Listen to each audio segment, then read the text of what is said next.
Halo semuanya, kembali lagi bersama saya Martin Kelsapan dengan NIM 2024630005. Nah, pada video kali ini saya akan menjelaskan nih cara penggambaran StereoNet dengan jenis SmithNet. Nah, dengan menggunakan SmithNet ini, para geolog dapat memplot data orientasi struktur secara statistik untuk mengetahui unsur-unsur struktur garis, menggambarkan geometri struktur, dan menentukan kedudukan garis potong. Nah, untuk lebih lanjutnya, kita akan masuk ke dalam proses penggambaran. Tapi sebelum proses penggambarannya, bahan-bahan yang kita perlukan itu dapat berupa kertas kalkir, kemudian ada gambar SmithNet yang sudah di print, kemudian ada paku tindis, ada jangka, dan tentunya penjepit kertas dan pensil. Oke, sekarang kita akan masuk ke dalam proses penggambarannya. Oke, sekarang kita akan masuk ke dalam penggambaran. Nah, yang kita perlukan tadi itu kertas dari SmithNet yang udah kita print dan kalkir, kita tempelkan seperti ini. Kemudian kita menggunakan alat bantu berupa penjepit supaya kertasnya tidak lari-lari. Setelah itu kita membuat lingkaran mengikuti gambar SmithNet dengan bantuan dari jangka.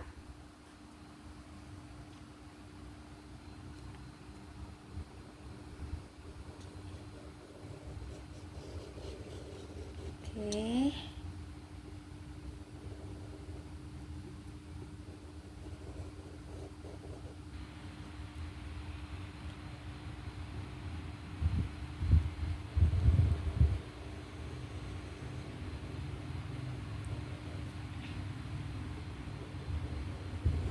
Oke. Setelah itu, kita punya data di sini sebesar north 55 derajat east dengan dip 50 derajat. Kita ubah ke deep direction dengan menambahkan strike-nya 90 derajat. Sehingga dihasilkan hasilnya itu bernilai north 145 derajat east. Dipnya di sini. 50 derajat north 145 derajat, dan data kedua yaitu north 155 derajat east 30 derajat. Kita ubah ke deep direction dengan menambahkan 90 derajat, maka hasilnya 30 derajat north 245 derajat east. Nah, sekarang kita plotting pada gambarnya. Di sini gambarnya kita strike-nya 145 derajat. Untuk setiap garis tebal ini nilainya berkelipatan 10. Jadi 10, 20, 30 dan seterusnya. Kita patokannya biar lebih cepat, kita patokannya di east itu berarti sudah 90. Kemudian kita hitung ke bawah 90, 100, 110, 120, 130, 145. Setiap kotak kecil ini nilainya itu kenaikan 2. Jadi 142, 144, 145 di sini kita kasih tanda. Nah, setelah diberi tanda, kita pakai paku tindis ini untuk melubangi titik porosnya supaya saat kita memutar kalkirnya itu tidak kalkirnya tidak berpindah-pindah.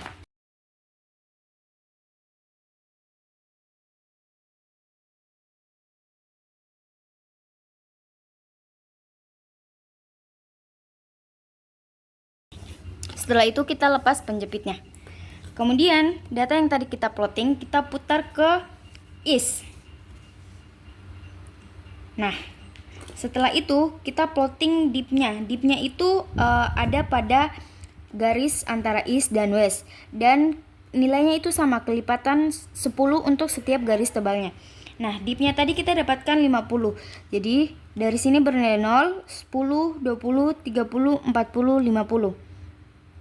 Berarti dipnya di sini. Kemudian kita membuat garis pada dip ini.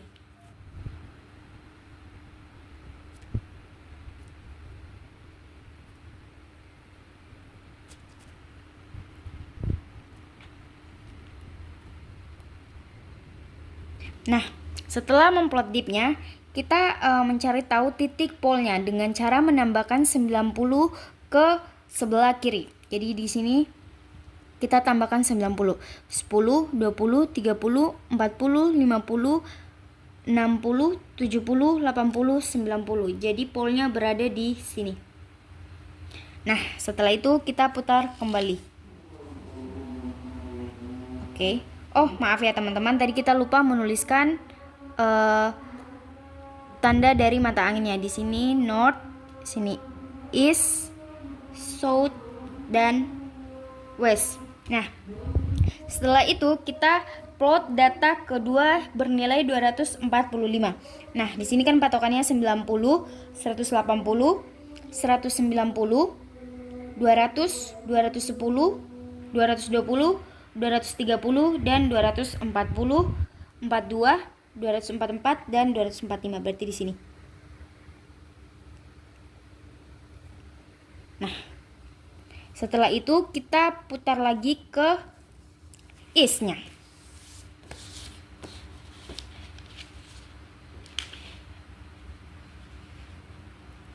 Nah, deep-nya itu bernilai 30. 10, 20, 30. Jadi deep-nya di sini kita membuat garis lagi mengikuti deep-nya.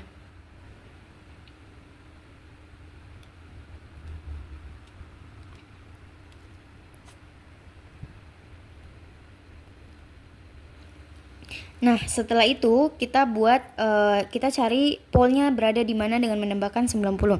10, 20, 30, 40, 50, 60, 70, 80, 90. Oke. Setelah itu kita kembalikan ke posisi semula. Nah, teman-teman bisa lihat ini adalah garis perpotongannya. Setelah kita memplot strike dan deep, kita putar dia, garis perpotongan ini kita putar ke west untuk mencari nilai trennya.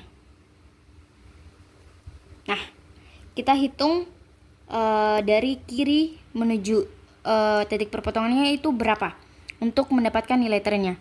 10, 20, 22, 24, 26. Jadi trennya itu bernilai sebesar 26.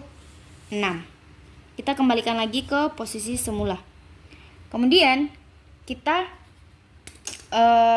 jepit lagi garis kertas dan kalkirnya karena kita akan melepas pakunya. Nah, setelah itu kita menarik garis dari titik pusat ini ke garis perpotongannya.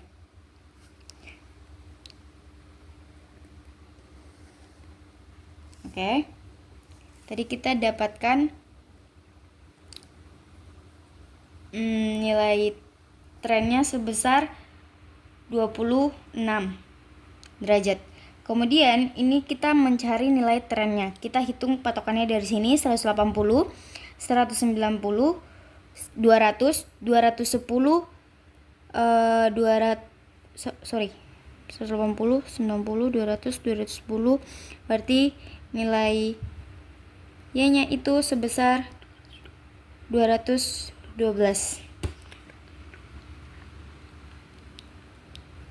Oke, sekian video penjelasan cara menggambar StereoNet dengan jenis SmithNet. Nah, kemudian kita akan menghitung jarak dari pole data ke-1 dan data kedua dengan cara kita memutar, kita pasang lagi ininya. Kita memutar dua garis ini hingga bertemu pada satu garis yang sama.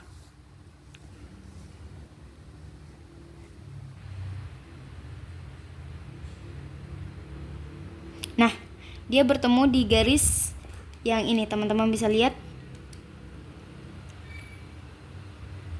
Oke, sekarang kita akan menghitung jaraknya. Setiap teman-teman ingatkan setiap garis tebal ini nilainya itu 10. Jadi kita untuk memudahkan kita hitung yang tebalnya dulu. 10, 20, 30, 40, 50, 52, 54, 55, 57, 59, dan 61. Berarti jarak dari pole data 1 dan data 2 itu sebesar 61. Oke, kita kembalikan lagi ke semula. Jadi hasilnya seperti ini. Nah, itu sedikit cara dari saya untuk menggambar StereoNet dengan jenis SmithNet. Nah, teman-teman, ini adalah hasil dari penggambaran kita. Kita lepas dulu pakunya ya. Oke, hasilnya seperti ini. Kalau misalnya kita lepas dari kalkir dan ininya dipisah seperti ini, tapi tidak kelihatan ya. Seperti ini, kurang lebih seperti ini. Oke, sekian video dari saya. Terima kasih.